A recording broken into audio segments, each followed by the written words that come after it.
இனிமே ஸ்கூலுக்கு வரமாட்டியா? நீ வந்தா நான் கண்டிப்பா வரமாட்டேன்.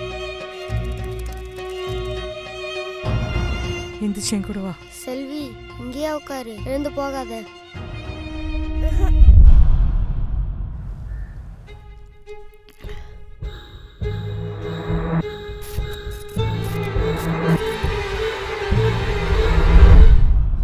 நான் கேட்டு நீ கொண்டு வந்திருக்கியா?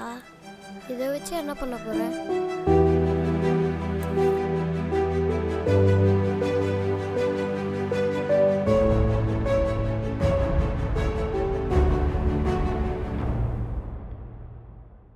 நம்மளை நல்லா ஏமாத்திட்டாங்க. அந்த கதையே போய். ஆமால, அவங்க ஏன் பொய் சொன்னாங்க?